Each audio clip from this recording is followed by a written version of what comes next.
Thank you. Thank you very much. I'm very happy to be here. Hoping to share a little bit of the work that I've brought together over the last 30 years. I'm coming for many years, I've been with Connecticut Humanities for about 2 years. Prior 32 years I was on the reservation, so getting to know the rest of the state now and can sort of begin to contextualize some things for all of you. But when it comes to Indian country, it's something that I've sort of lived with and been around my whole life, mostly through my work on the Mashantucket Pequot Reservation and also many of the other tribal communities across New England, and as you'll see, reaching far parts of the globe. So what I'd like to do is tell you just a little bit about myself, and then I'll launch into this. I've got a lot of slides, and I hope to move through them to share with you everything I've got. But I grew up in Ledyard, Connecticut, which is a small farming community in the southeastern part of the state, many of you might know. You may also know that it is the home of one of the two Pequot tribes that were bifurcated in the aftermath of the Pequot War. And having grown up in Ledyard and going to school with tribal kids, one of the first things I learned is that Pequots didn't exist anymore. Sitting next to tribal kids in my classroom, I knew that wasn't the case. So I had spent a lot of time hearing these stories of erasure and realizing that at the same time, both myself and my mentor and uncle, Dr. Kevin McBride, had been uncovering all sorts of new kinds of information, working collaboratively with the tribal communities in this region. So as you know, when the tribe was first recognized in 1983, there's a lot of community support behind the tribe, seeing them off, getting some opportunities going. But as soon as the casino was built, everything changed. Everything changed.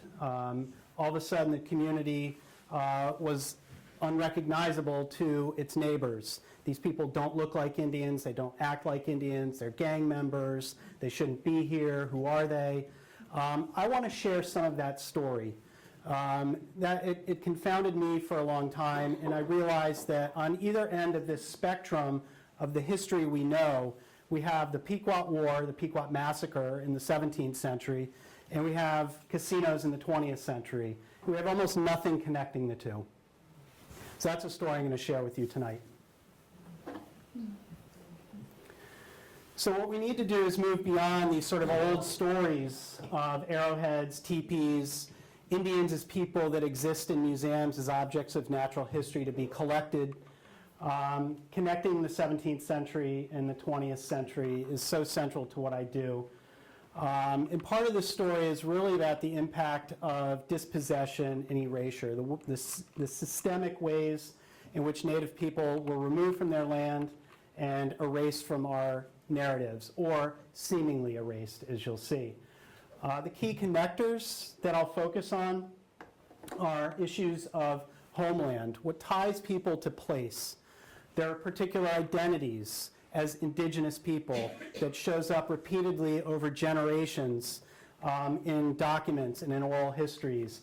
And then finally, a sense of kinship, that they're connected. They've maintained relationships to one another socially, across space and across time in various ways. And I'll share with you, how exactly do we know all of this? What was my process? And what can we begin to uncover? And for all of you in this community and for the Windsor Historical Society, what does that look like in your community or communities? We have to orient ourselves to space. If we start, there's the laser. If we start up here around the area where we're at, I'll just sort of work down the Connecticut River and then clockwise. We have a couple of Native communities that survived into the 18th century after the Pequot War and then King Philip's War. The Tunxis in Farmington, the Wangunk in Middletown. If we head down to New Haven area, the Quinnipiac, the Paugussett communities in southwestern Connecticut. I need to switch hands, I'm left-handed, sorry. The Scaticoke community in northwestern Connecticut, The Mohegan at Stockbridge.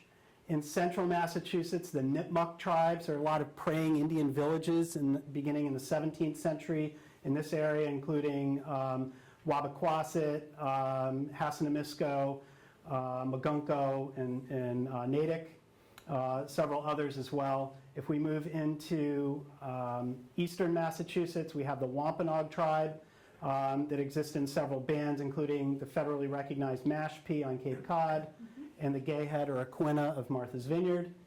And in Rhode Island, the Narragansett and eastern Niantic communities that were merged in the 17th century in a reservation in the south part of the state.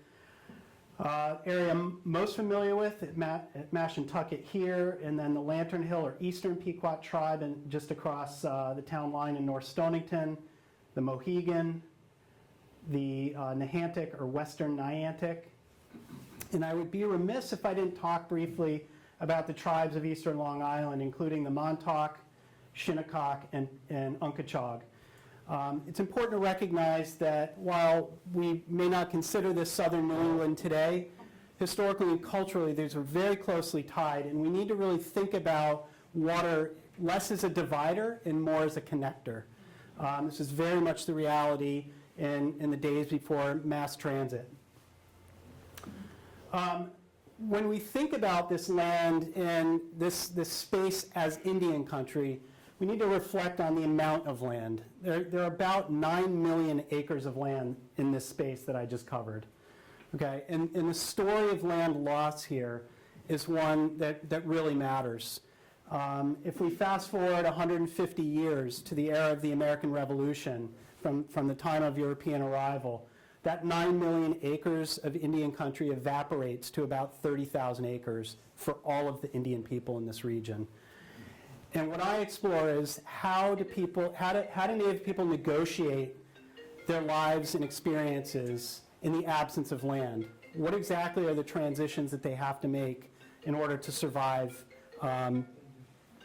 moving ahead?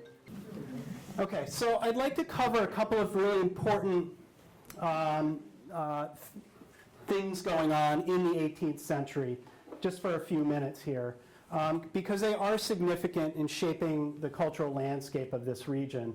And in the upper left-hand slide, or image, one of the most profound effects of colonization in this region is the dispossession of Indian lands and the quote-unquote improvement of that land by Europeans.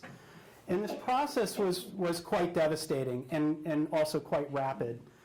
You can see this process graphically here in the ways in which most of New England was transformed from forests to fields in a rather rapid fashion.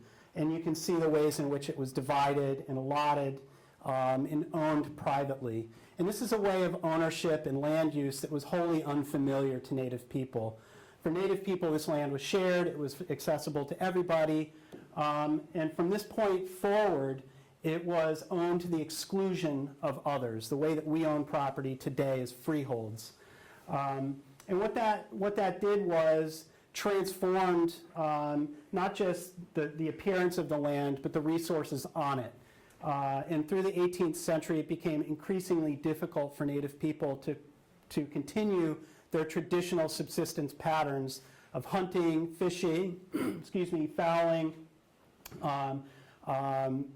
foraging, and so on, to the point where their most important resources, deer and turkey, almost didn't exist on the southern New England landscape anymore. I have a couple of accounts of Pequots having to go find deer in northwestern Connecticut or into Massachusetts just to find a deer to hunt.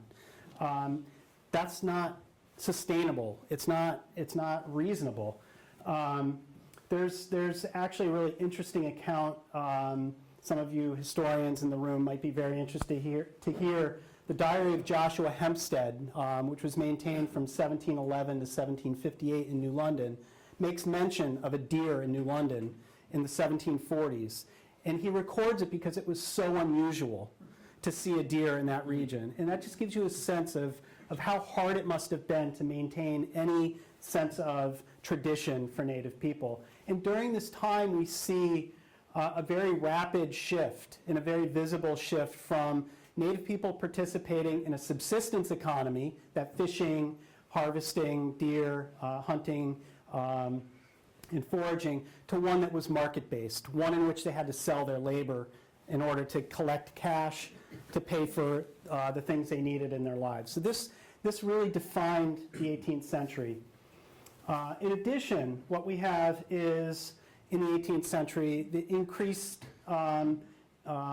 enslavement of Africans, their presence on the colonial landscape and colonial households, and not just in the households, but occasionally in sort of plantation-like systems. So what this means is very unequal systems of power and relationships. Native people were part of this, so this movement of Native people away from their homelands by being enslaved and sent to the Caribbean, to the Mediterranean, and physically removed and then replaced by Africans. That doesn't mean that natives they weren't here anymore. What we have is increasing interaction between different populations. And just to put a finer point on it, this is the first time in human history that populations from 4 different continents came into contact with one another. Okay? And so you see the ways in which people begin to interact in new and different ways, both socially and sexually, and the byproducts of those relationships begin to create new realities. People with mixed ancestry. How do you begin to define who these people are, what communities they belong to, what rights they have? Okay, so these are some of the other issues I'll be exploring.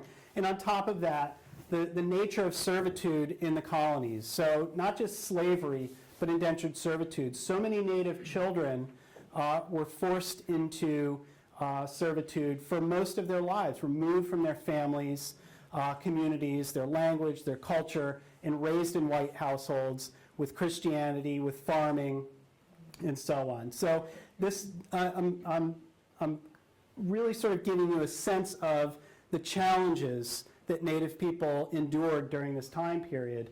And then finally, this last image is of a Stockbridge warrior during, I believe it's during the French and Indian War, it might be the American Revolution.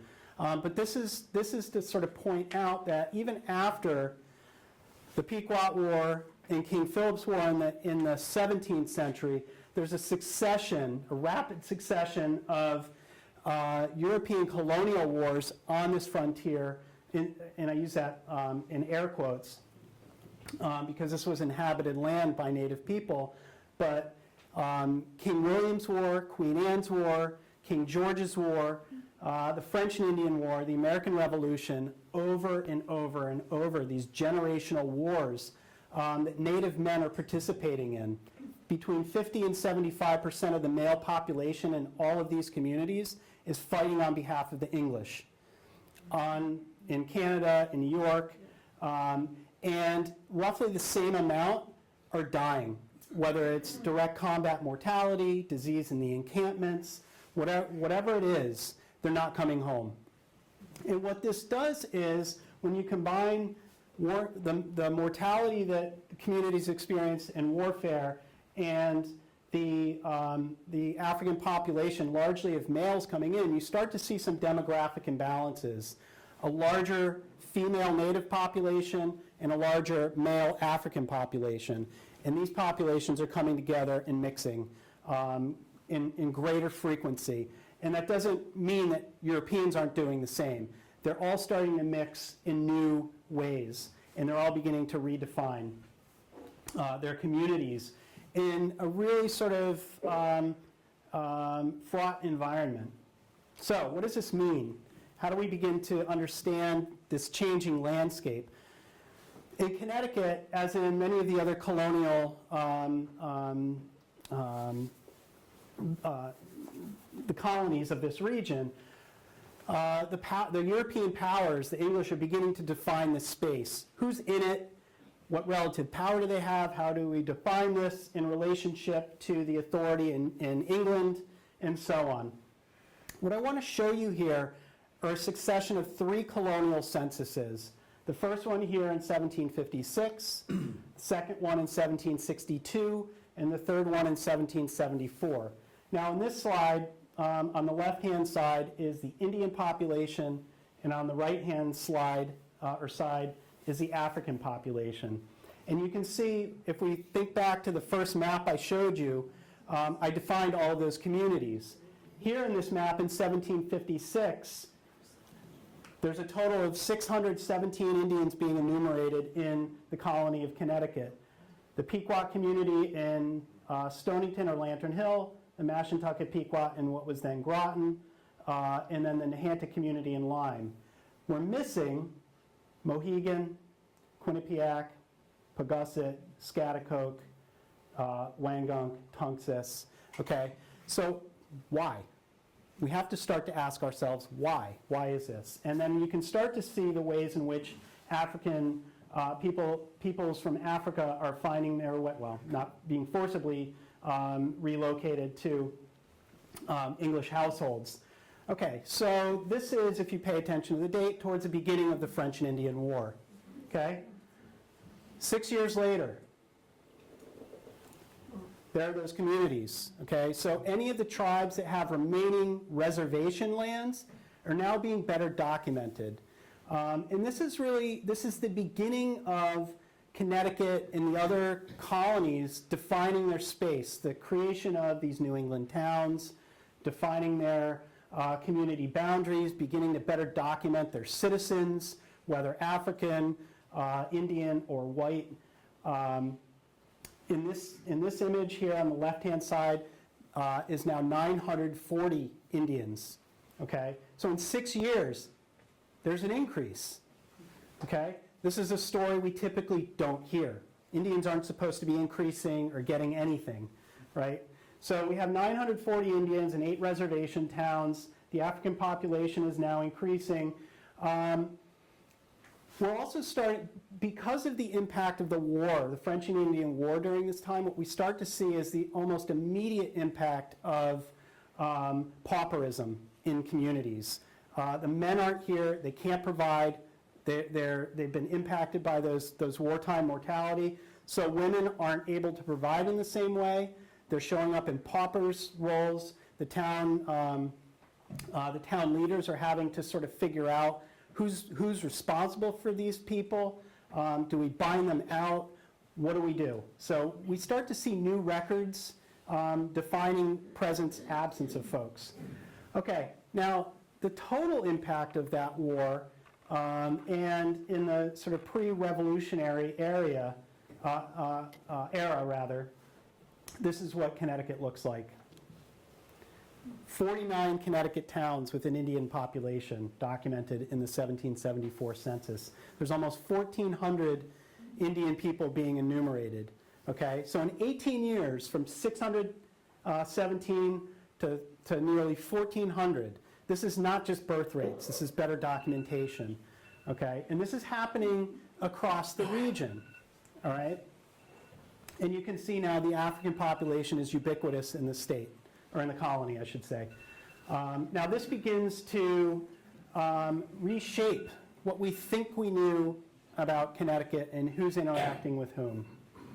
Now, if you notice, the populations now are pushing the boundaries of the colony towards the waterline. And that becomes important for the next part of the story, because if we can begin to imagine Native people all over Connecticut and Rhode Island and Massachusetts and near the waterfront, we can begin to imagine that they could actually be in a maritime context and finding their way to the ocean. Okay, now the work that I'm trying to do now is pushing beyond a lot of the typical story of again, what we think we know about Indian people. So we really have to reimagine their lives in other places. And here's a couple of examples that I have from the New London County courts in the early 1700s. And this first story is one of George Job, who's an Indian man. He sailed on the brigantine London in 1732, 1733, on a voyage from New London to Ireland, Madeira, Cape Verde Islands, Suriname, and Boston. So essentially what he's doing is getting on this vessel and becoming part of this emerging Atlantic world, okay? This trade, commerce, this movement in the North Atlantic. And while you can see this as sort of a crude polygon, what would be more accurate for me to draw is this sort of oval that would be more reflective of the North Atlantic gyre, this ocean current that's moving clockwise in the North Atlantic, that's connecting people in these spaces. Now, we know about George Job because after he got back from this 14-month voyage, the captain of the vessel refused to pay him for 14 months of work. How would you feel, right? So he sued him in the county court, and he won. Again, another story we don't hear about. Indians aren't supposed to win anything. So we know about his life because he testified and other people testified on his behalf. And it gives us just a window. We don't know a whole lot more about this guy. What we know is he spent a significant amount of time at sea. He earned a decent lay. And he has a level of power. In this maritime context, is very different for people of color, for Indians and other people of color. And I'm going to talk a little bit more about the nature of power, both on land and at sea. This next story is about a boy named Tampa Pennant, or Philip, who hopped on board the sloop Elizabeth. Just a year later, 1734 to 1735, he went on a voyage from Rocky Hill on the Connecticut River down to Saybrook, and then into the Caribbean islands, another form of Atlantic world trade. As many of you know, a lot of commerce was moving out of Connecticut and into the Caribbean, part of this emerging economic cycle. Tampa Pennant is interesting for a couple of reasons. One, he has an alias. He has an Indian name and he has an English name. And this becomes very useful for people when they want to be known by different things, but also in ways that allow them to either become more anonymous or to disappear when they need to. The other is that he actually he shows up in the same county court records because he precipitated a fight between two masters, one on land and one at sea. And he was a farm boy. He was indentured on a farm, working in Rocky Hill, and argued for his master on the land that he could actually make the master on land more money if he would allow him to go to sea. And the master on land agreed to do that, and he went to sea, made a ton of money for the master of the vessel, and returned to the land. And then he created an argument between those two masters, and ultimately the two masters fought in the court records for rights to his labor. And he ended up having the opportunity to go back to sea. Okay? So he inserted and created, he leveraged his ability, his labor, and his willingness to thread the needle in a disempowered place to create a wedge between these two people with power. And he ended up getting a little bit more of what he wanted. And there's more and more of these stories that we begin to see. And again, this is just a tiny little window into their lives. Throughout the 18th century, we start to see more and more Indian people and other people of color in maritime contexts. And there's a title for a great resource coming out of Rhode Island called Runaways, Deserters, and Notorious Villains. And I'll talk a little bit about each one of those because this is really about systems of power. These are newspaper advertisements that are being broadcast in the region's newspapers in a time period before we have photographs and sketches that are readily available. People are in these situations that are not enviable, and they want to get out, and they leave. And it upsets their masters or their owners or the people who have more power over them. And so they broadcast this in very descriptive language in these runaway advertisements. And they talk about the person's name, their age, their physical complexion, what they were last seen wearing, if they have a particular ability, plays the fiddle, is a good dancer, if they have distinguishing characteristics, a scar, a missing digit, what have you. Some way to define who this person was.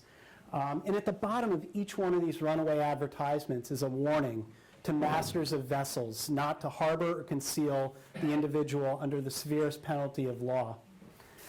And when this shows up often enough in all these runaway records, it suggests very strongly that these people, when given the opportunity or when they fight for the opportunity to remove themselves from a bad situation, they're going to the region's ports, they're getting on vessels, and they're going to sea. Okay? And this becomes really important because now we're starting to see numbers. The other here are deserters. Again, I mentioned that military service. Sometimes you start to see these people leaving in groups. It's not just individuals. It's not just two. You sometimes see 4, 5, 6 people. I think I've seen a group of 7 leave military service at one point. So you start to see all these patterns emerge through the 18th century. And then finally, I just want to touch on and not delay too much on notorious villains, which is a reference to piracy. And we typically hear, Pirates of the Caribbean have really sort of reshaped how we think about pirates. But we hear about Captain Kidd and Black Sam Bellamy and all these famous pirate captains, these English sea dogs that are rogues and raiders on the high seas. What we never hear about is the fact that between 50 and 60% of their crews were people of color. Okay? And that is one of the most overlooked facts of the Atlantic world in the repositioning of power at sea.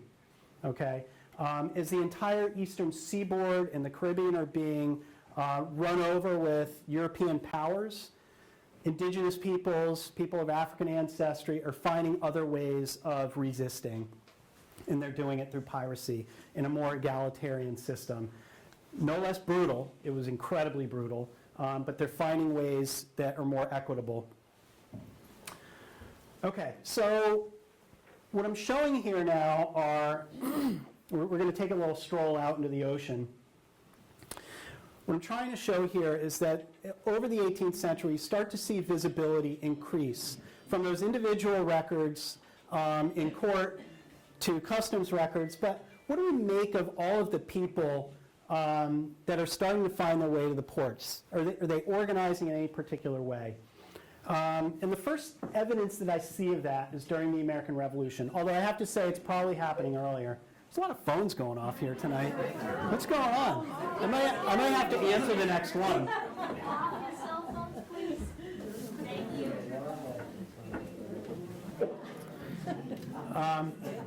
Okay, so as we move through the 18th century and towards the American Revolution, what we have are these large efforts at gearing up for conflict with England. And this is a vessel called the Continental frigate Confederacy. And this vessel was built along the Thames River in Preston at a place now called Confederacy Point. If any of you are familiar with Norwich State Hospital, it's right there. If you're more familiar with that, you know that the Mohegan Reservation is directly across the river. And when I learned about the Continental frigate Confederacy and I started seeing Indian people associated with it, I decided I was going to go and try to track down its construction records. And they happen to be in the Pennsylvania Historical Society in Philadelphia. So I took a morning drive and found them and went through all of the shipbuilding records. And it turns out that a dozen Mohegan men were involved in the construction of this vessel. And they were involved in different capacities. Some is timbermen, carpenters, a blacksmith here and there. But at some point, every one of those dozen Mohegan men were ship's riggers. Okay? And what that means, for those of you not familiar with ships, is these were the guys that were essentially engineering the ship. all the ropes, the blocks, the tackle, the sails, everything. And for me, this reference may be lost on some of you, hopefully it connects. These guys were the Mohawk iron workers of their day. This was incredibly dangerous, and they were incredibly good at it. And the thing that I think is most important is that they weren't new. This was skilled, highly skilled labor, which means they'd been doing this for a long time. And they were passing knowledge and tradition amongst themselves. So we've got a dozen Mohegans building this ship. When it's ready to sail, many of the same Mohegans were members of the crew. And on top of that, Pequots. And on top of that, Nipmucks. Okay? So you had many people, many Indian people from different tribes now working on this vessel. And they were working not just as stewards, boys, cooks. They were ordinary seamen, able-bodied seamen, Marines. Okay, so they're working in different capacities, which is another testament to not just their shipbuilding abilities, but their skill at sea. And more than that, when we start looking at different vessels, we see mates, captains, ship owners. Okay, one of the most famous indigenous people who was very prominent during this time period was the descendant of a Wampanoag woman and an Ashanti slave named Captain Paul Cuffy. He was probably the wealthiest person of color in the colonies during this time. He owned 4 ships. He was having, he would have dinner with people like Benjamin Franklin and Benjamin Rush in Philadelphia. He had his kids go to Quaker school in Pennsylvania. So this was, what I'm trying to point out here is that maritime labor was very much a meritocracy. You could demonstrate your skill and ability, you could elevate yourself at sea in ways that you could never do that on land if you're a person of color. Where was he from, Cuffy? Cuffy, he spent most of his time in Dartmouth and New Bedford area, but his mother was from Martha's Vineyard. So as we move towards the turn of the 19th century, now we've got numbers. We start to see community dynamics. There are groups of Indian men going to sea. But there's a prevailing sense on the reservations and among the white community that Indians are disappearing. And you start to see this in the early 19th century when people go to Mohegan in 1807 and say, you know, essentially the only people here are old women, children, the young men go to sea and die. At Mashantucket, just 3 years earlier, all of the only people here are old women, crippled men, children. All the able and smart men are gone. Well, what does that mean? You have an entire, you have elders, you have children, but you have nobody in between. Where are they? So we have to start asking new kinds of questions. And these ideas that everybody's going to sea and dying is probably overly fatalistic. Yes, maritime labor was incredibly dangerous. I've seen 101 ways you can die at sea, including that. But what we start to see are new ways and new opportunities. So I'll roll through some of this. And what becomes incredibly valuable are the records, the new kinds of records that I've learned to work with. Records that had eluded me for a long time, but the U.S. Customs records are incredibly useful. And they come in 2 forms, principally through the Seaman's Protection Certificates and the surrendered crew lists. This is an image of the U.S. Customs House in New London, which postdates when these records were maintained. Now, beginning in the 1790s, the British Royal Navy began their practice, or continued or intensified, I should say, their practice of impressing American sailors at sea, forcing them to work in the British Royal Navy ships. And this was a time period when, after the Revolution, American commerce was growing really rapidly. It was making merchants incredibly wealthy, but it was disrupting commerce, and it was upsetting the merchants, and the merchants went to Congress and said, you got to do something. So Congress enacted an act for the protection of American seamen, and in each port, they required that sailors be issued seamen's protection certificates, which were essentially passports. And again, absent photographs and sketches, we relied on heavy description, and I'll show you some of that in a minute. So each individual mariner was issued a certificate. The customs official would maintain a register for every mariner in the Port of New London. And every port of commerce had one of these, so New Bedford, Providence, Sag Harbor, and so on. So in the Port of New London, there are about 6,000 seamen's protection certificates that were issued from 1796 to the 1860s or so. And then secondly, the surrendered crew lists, which are every vessel coming into or departing from a port. The captain of the vessel had to submit, essentially as an element of testimony to the official, these are the men on the vessel, and again, similar information being recorded, and I'll show you that here, just as an example.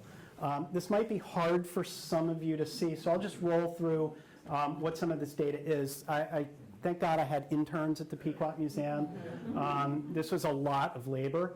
But what I tried to do is go through all of these registers of seamen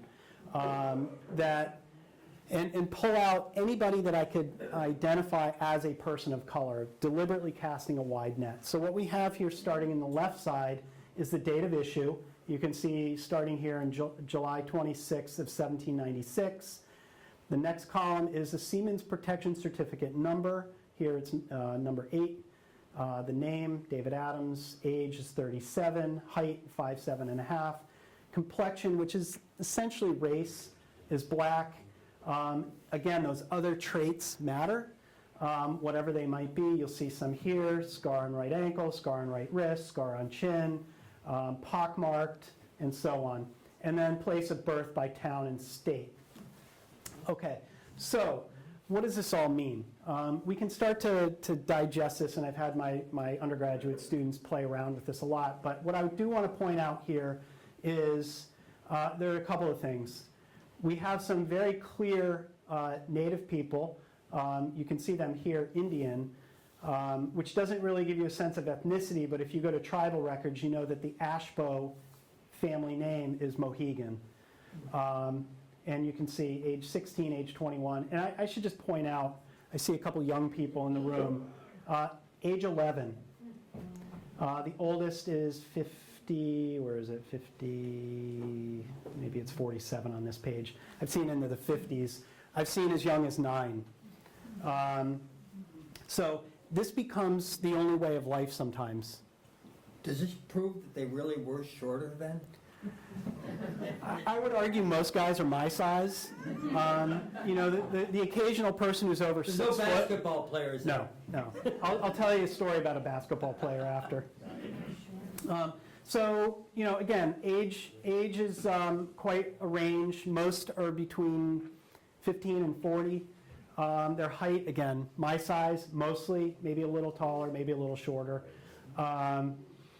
Complexion. All right, so you remember earlier when I talked about this is the first time in human history we see people from 4 continents come together. How are people being categorized and what labels begin to emerge? In the census, it's Negro, Indian, white. In the customs records, black, Indian, Negro, mulatto, Negro lightest, colored, color, dark. I've seen copper, yellow, Sambo, black, blackish, dark, darkish. I've seen one Indian guy I know is Indian called light. I've never seen an Indian person listed as red or brown. They're simply not ascribed to Native people in this context, which is, you know, given the conversation we're having in the state around red men and mascots, it simply doesn't exist as a sort of racial reality. But you can see the difficulty in the ways that people are being identified. And let me just complicate one more thing. One of these guys, who is it in here? I can't find him right now. Anyway, there's one guy in this list. They show up multiple times in different records. There's one guy that shows up 6 times, and in every single time, he's listed with a different complexion. Okay? Indian, black, copper, dark, darkish, colored. Okay? Now, what that points at is the subjectivity of race, but also the impact of climate. Okay? So, and this actually really matters in legal systems. So if it's particularly in the summertime, you might get more of a tan versus the winter, and you might be more apt to be called dark versus light, or Indian versus something else. If it's humid, ladies, what happens to your hair when it's humid? It frizzes or it curls, right? So if your hair, if it's humid and your hair curls, that actually matters because you're more apt to be called Negro or black than you are Indian. And there are very specific legal court cases in the early 1800s when Indian men from New England are being arrested and jailed in South Carolina because they're considered to have violated the black codes in the South. So they don't want people of color wandering around in the port cities without any kind of certificate. So there's some really interesting things going on. All right. I know I have to get through this. So what do we do with all this information? Because we've got a long list. There's 1,700, out of those 6,000 records, 1,700 are people of color. So roughly 29-30%. So what stories can we tell? Now, I'm showing you the alphabetical list, the beginning for A. Now, these are all kept separate. So B's are a different journal, C's are a different journal, D's, and so on. So I had my interns put this all in one big database, and then we sorted everything by those Siemens Protection Certificate numbers, and we got this. This tells a new story. This whole project started because of these two guys, Peter and Benjamin George, 2 Indians from Groton. Somebody had written a book about these two guys and said, they're not Pequots because they're from Groton. Well, in 1796, Ledyard was Groton and Mashantucket. Pequots were considered to be Groton Pequots. In addition, Peter and Ben were at the same time signing petitions as chiefs and counselors of the Pequot tribe of Groton that are in state archives. Now, what I wanted to know, because Peter and Ben are numbers 309 and 310, who's 308 and 311? Who are they going to sea with? Who are they going to port with? And it turns out that nobody was on either end of them that day.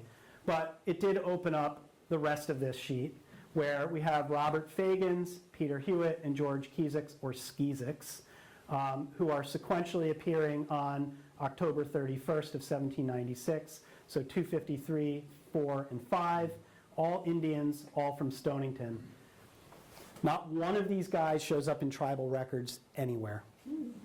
This is the only evidence they exist. Okay? Now, when I start digesting all of this, all of the people labeled Indian in the customs records, only 10% of them show up in tribal lists, which tells us an entirely new story. 90% of the Indian population is living off of the reservations. Okay? Here's another story. Joseph West, George Pomps, and Augustus Harry. 138, 139, 141. In those 6,000 records, there is not a 140. The clerk missed it. But all Indians from 3 different communities, Warwick, Rhode Island, Groton, Connecticut, Charlestown, Rhode Island. Augustus Harry is the only person, oh, I think that's me. Augustus Harry is the only person that shows up in tribal records. He's Narragansett. But Joseph West and George Pomps become evidence, their story threads that I'll continue later on, where Indians are actually purchasing land privately and building new kinds of communities away from the reservation. So let's just put that in the parking lot for right now and come back to it in a little bit. The story continues. You can see larger groups of men going to sea, more racial or ethnic diversity here from a broader geography, and so on. So we begin to see these, what I call ethno-fraternities, emerge in these port settings where men of color are coming together for mutual protection. Just because there was opportunity and the ways they could elevate themselves didn't lessen the nature and type of discrimination and racist behavior and attacks that went on in these contexts. So what can we do then with these types of stories? We know they're in ports in these groups, but what are they doing when they go to sea? Well, let me tell you. Here is the ship Connecticut.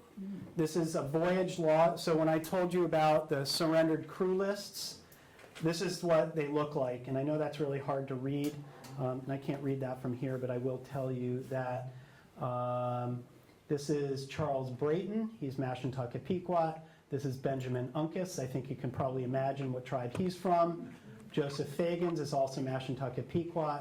And there's another young man in here, Alysha Apes, right here, who I will talk about in just a little bit, but he is connected to the Mashantucket Pequot community as well. And this is a voyage, ship Connecticut, bound to the South Atlantic, whaling. All right, so what do we do with this? Now we know they're on a vessel. They're in a group. I hunted high and low for a series of examples where I could begin to look at where they actually went. Because the South Atlantic, it's kind of a big space, right? And what does it mean? You could be anywhere, right? But what does it mean to be in the South Atlantic without a map?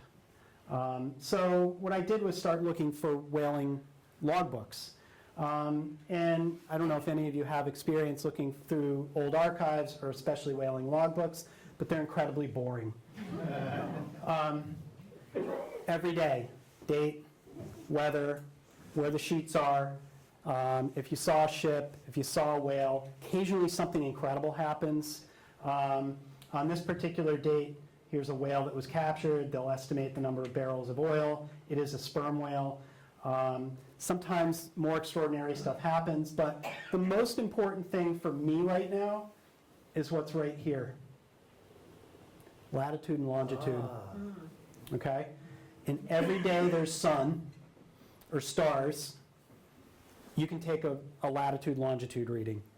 Okay? And what that does is, for any of you who have cell phones or love your GPS, that's GPS in the 19th century. So what do we do with it?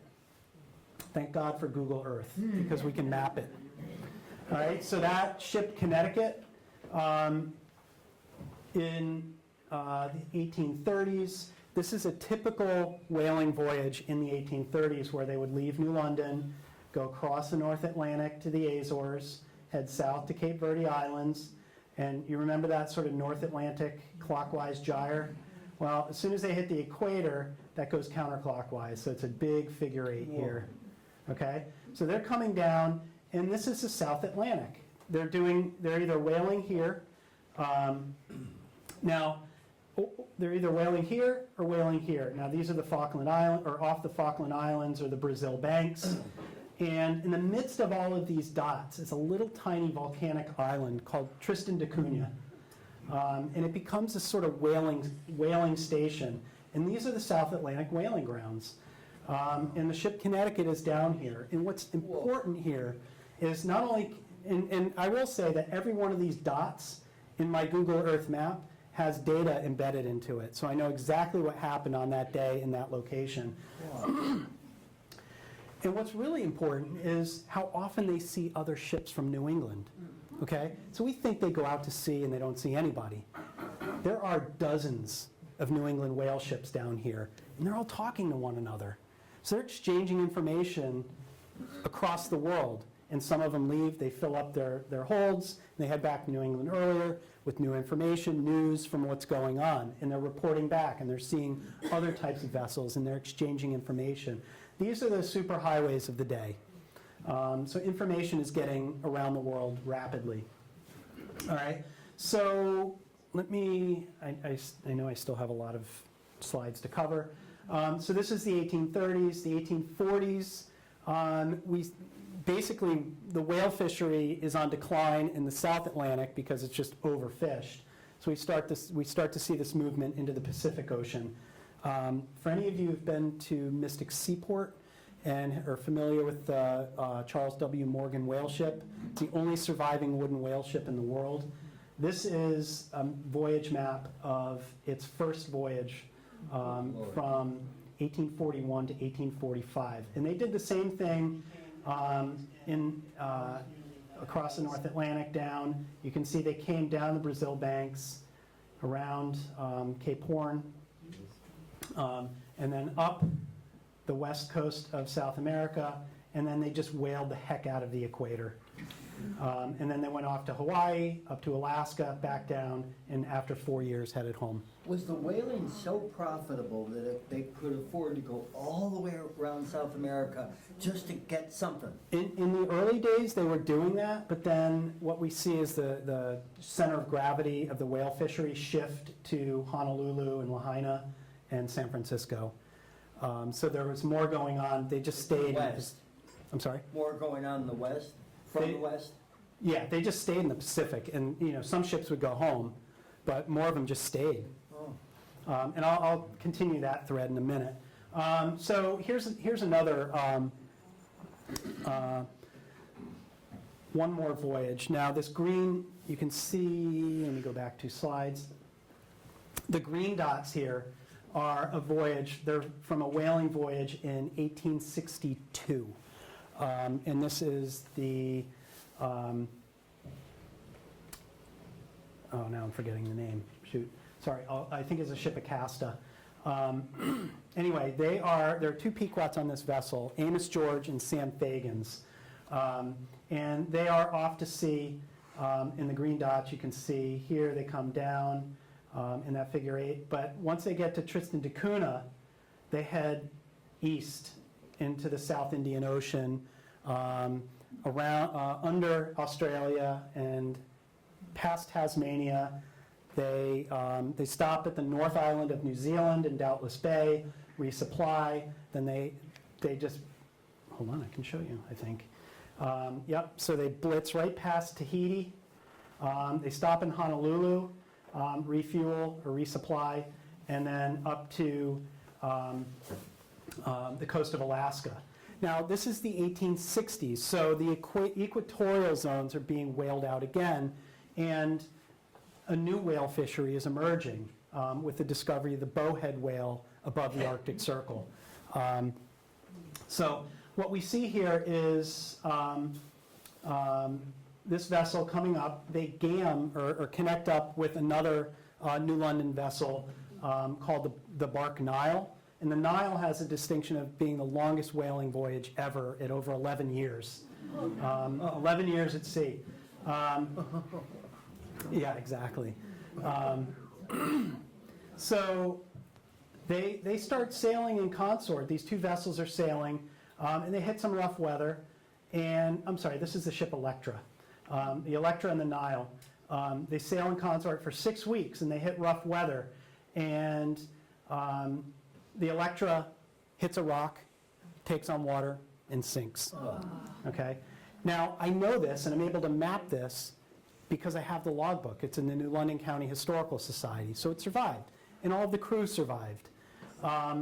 And what's great about this is we can tell exactly what happened. The last entry of this voyage says, struck a rock, taking on water, and there's no mention of what happened. I didn't know at that point. So I started hunting high and low for any record, any surviving voyage logbook from the Nile.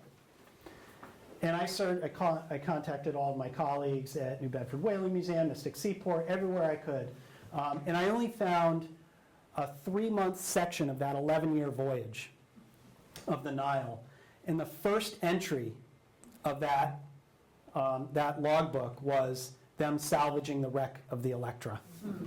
Wow. So if I could bottle luck and sell it, I'll tell you. And what's fascinating is they just pick up and keep going. They went straight into the Arctic Circle, hunted a bunch of bowhead whales, and headed back to Honolulu. Now, remember the names Sam Fagans and Amos George, because the 2 men who are on this voyage, I'm going to come back to in a minute. And I also want you to remember the time frame here. This was a civil war, okay? And there was a Confederate raider called the Shenandoah that was burning, hunting down and burning almost all of New England's whale ships in this part of the world. And they like, within days missed the Electra. But they were on the hunt. So, remember those two Indian men, remember Honolulu, I'm coming back to it. Now, I forgot to parking lot Alysha Apes, but I did mention him. He's an Indian man. Here he is again. He was on that first voyage of the Connecticut into the South Atlantic. Several years later, in 1839, he hops on the ship Anne Maria. Nathan Middleton was the master, bound for New Zealand. Okay, you can see here in the ship logbook, bound for New Zealand. Alysha Apes from Groton. Groton means Mashantucket in this case.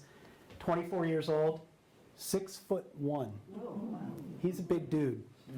Okay, and he's one of the biggest guys. He was very much sort of a Paul Bunyan kind of guy. And look at his complexion here. Oops. Florid. Okay, in other records, Indian. In other records, fair. In other records, colored. This is an image of him later in life. But what's interesting about him is the captain of this vessel was particularly abusive.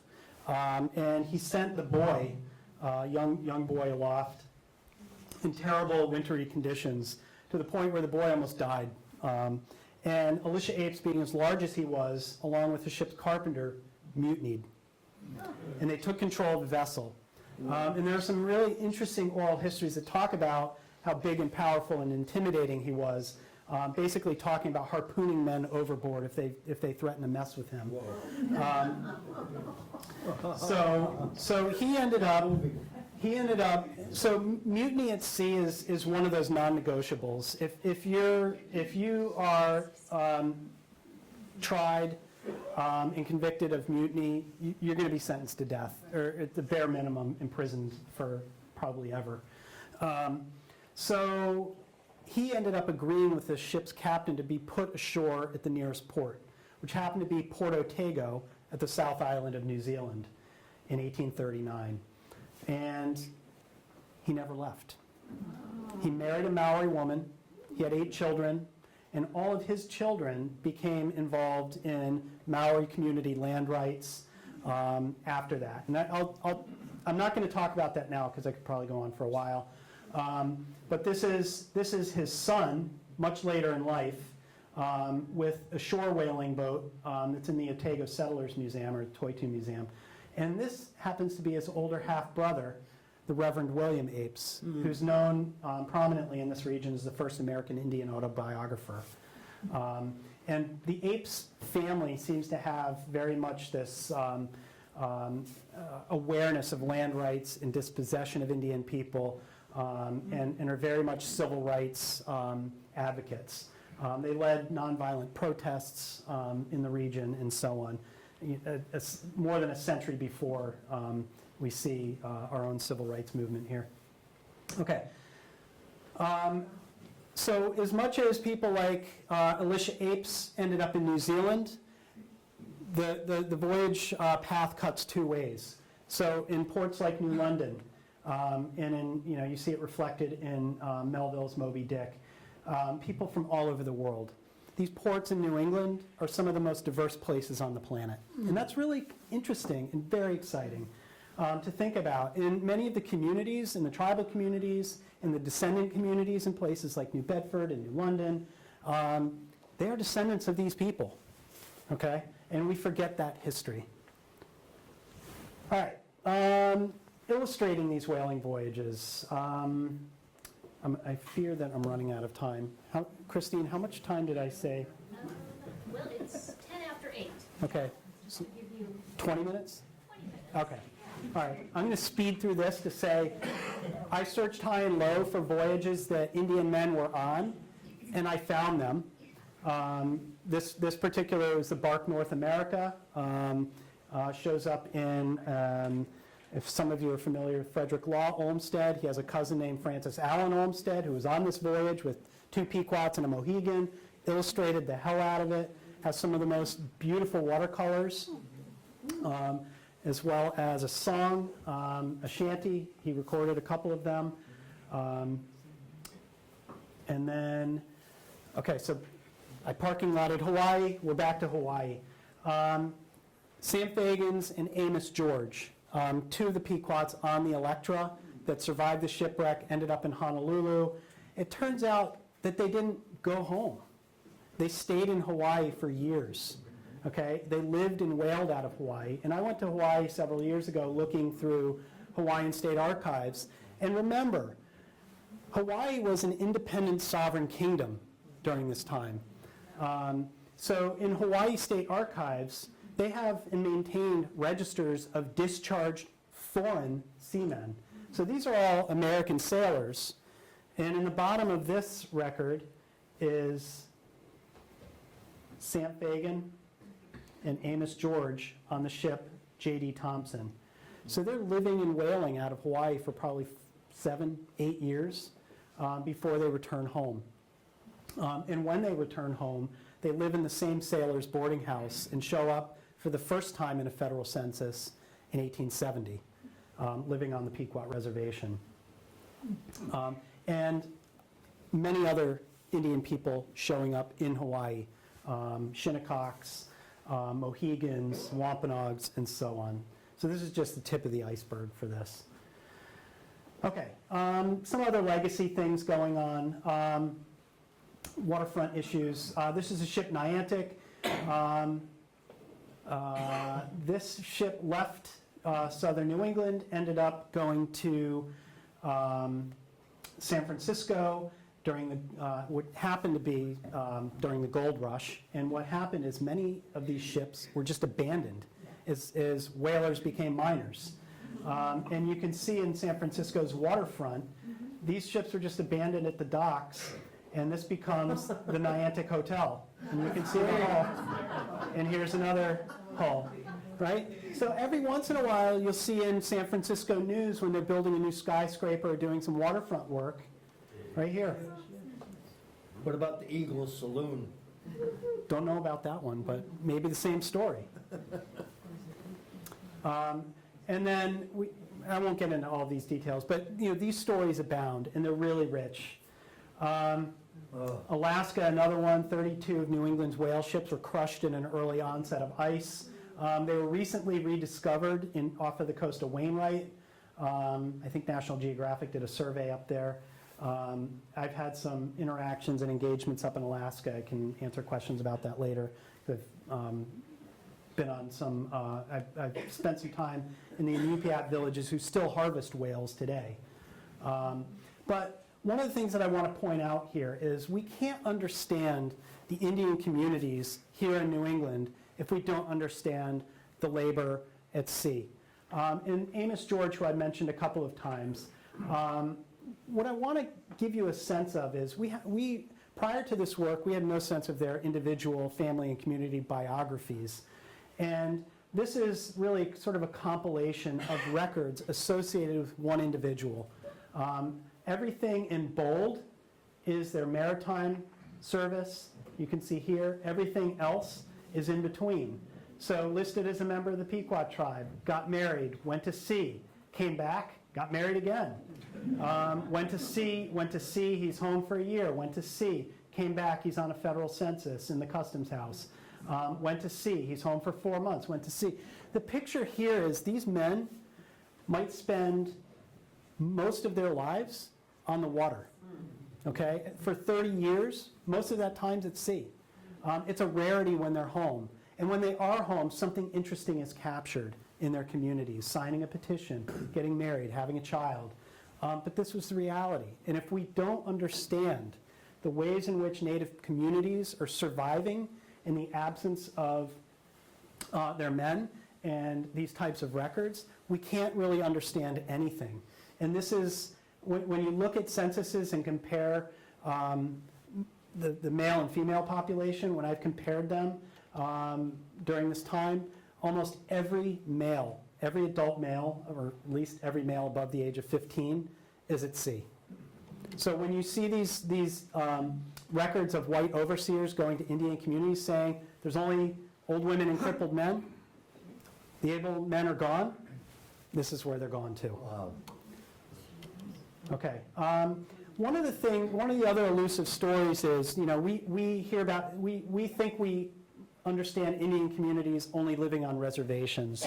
And as I said before, census records, customs records demonstrate that most of the Indian population is not on the reservation. So we have to begin to illuminate what else they're doing. And what I did was I started to move through all sorts of land records, land transactions.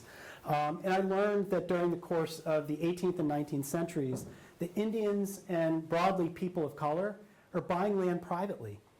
This is a land market that doesn't discriminate, okay?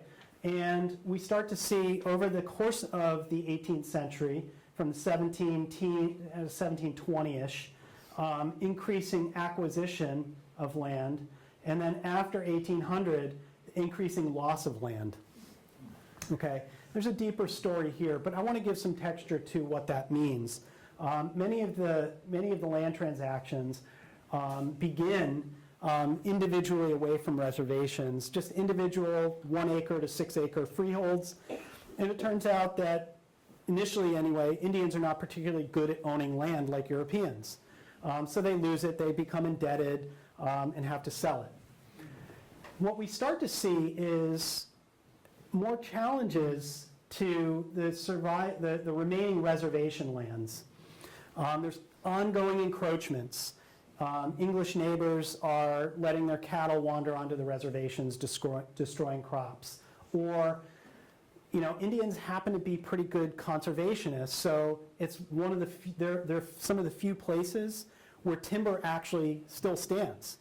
So there's frequent complaints of Indian communities petitioning the state to say, so-and-so white neighbor just stole my timber, I need reparations. And it's happening repeatedly. So one of the responses is, in 2 of these smaller communities, the Western Niantic or Nahantic at Black Point in East Lyme, and the Eastern Pequot community in North Stonington, one of the responses is buy land adjacent to the reservation where these encroachments are happening, because now they own this land privately, and it's treated like any other land. These are not, as Europeans are thinking of, as commons. This is private land. You can't cross that boundary.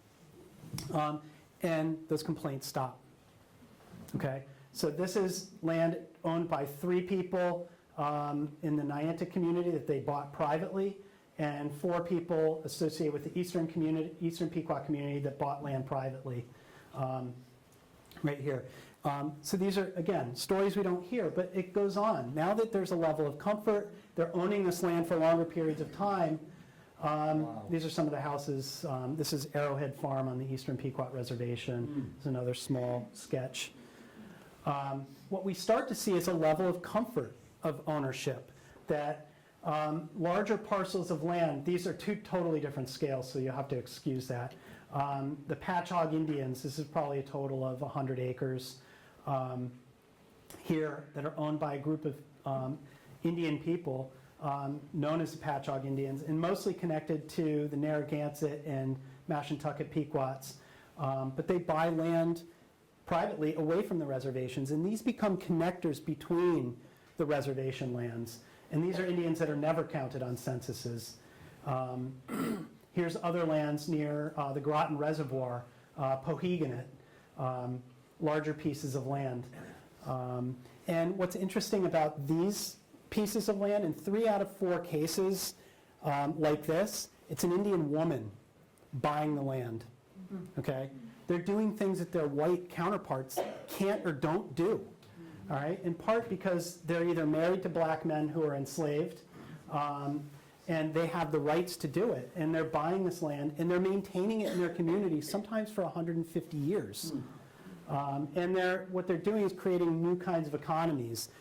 They're creating boarding house situations where mariners of color are coming and paying rent to stay. It's a small economy that's feeding the acquisition and maintenance of these lands. Okay, so what else are they doing?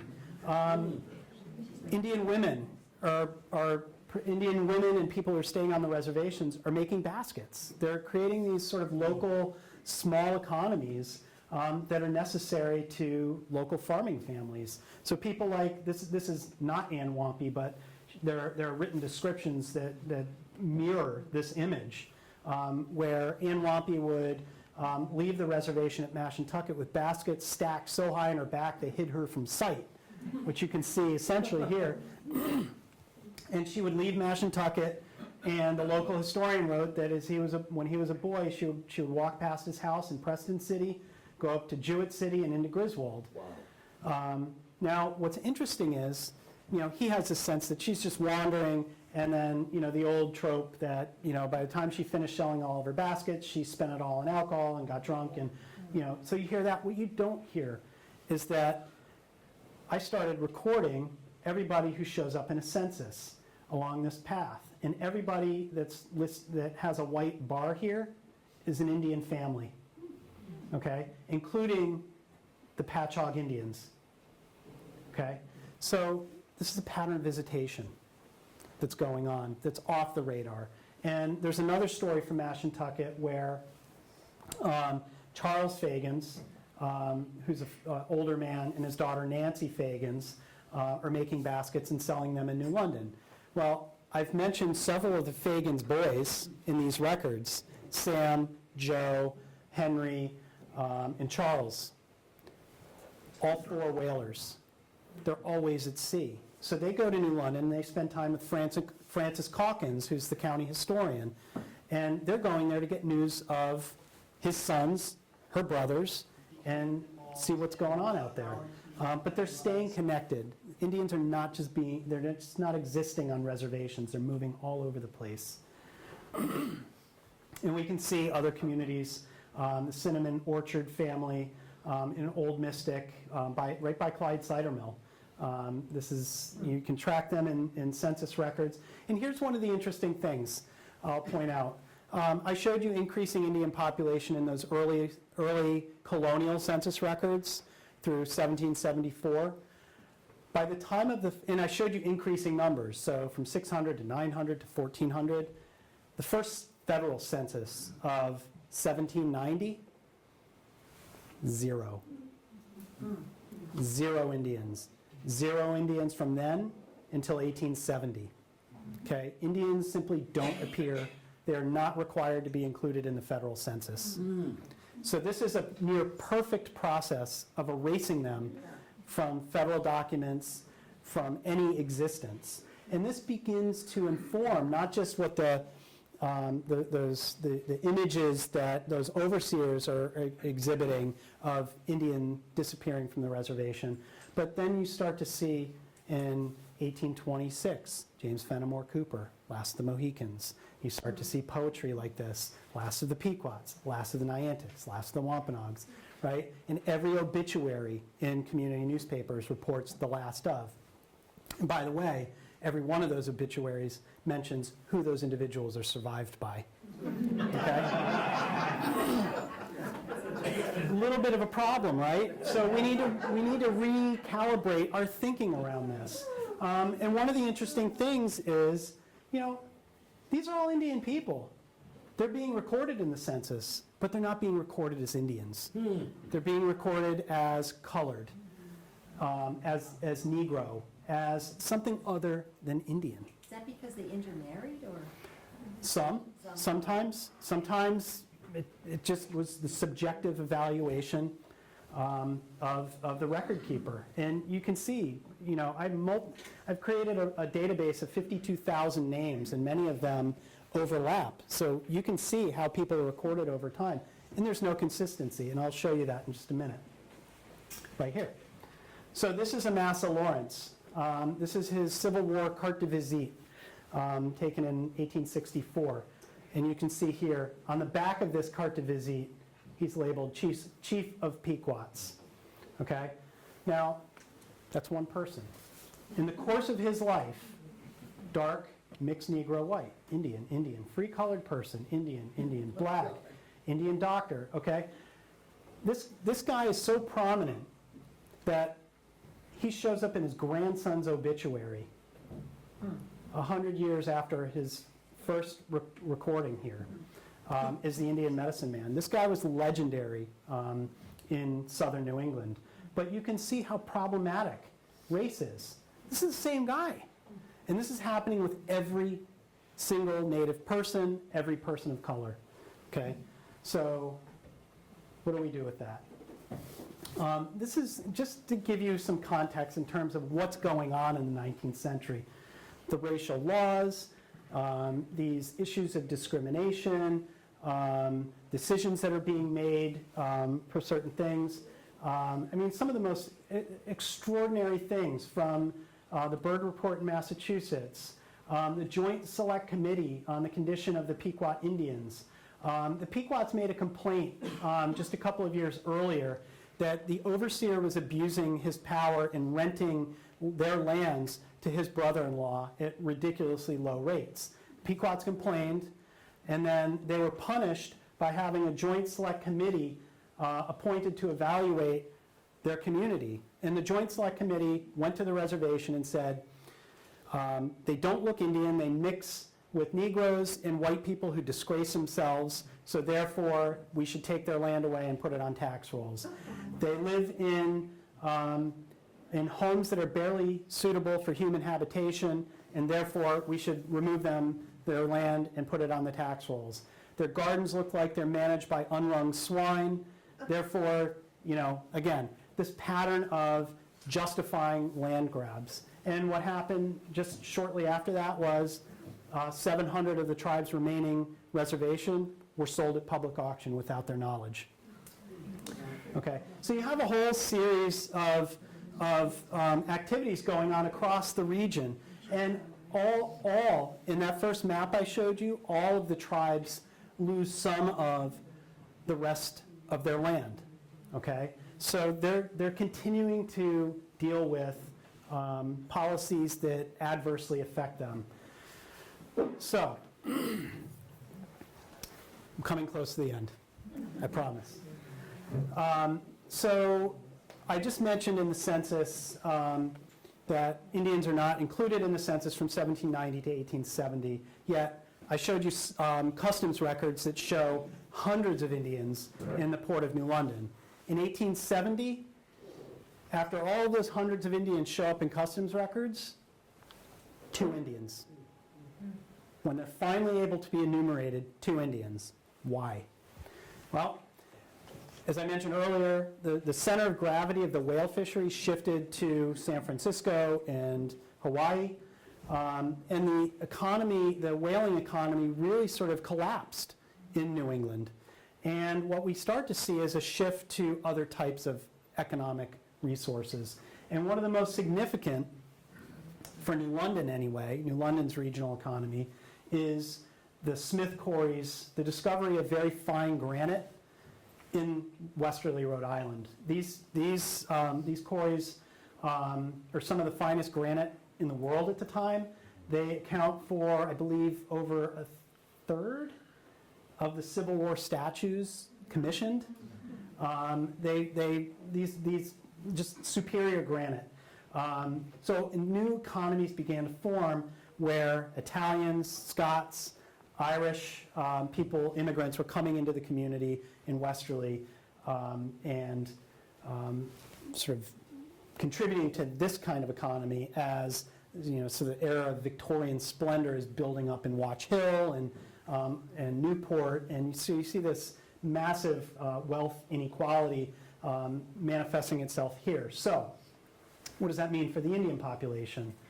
Well, all the Italian immigrants began to buy up land in Westerly's north end, and they began to build houses. And today, the Italian neighborhood is recognized on the National Register of Historic Places, which is interesting.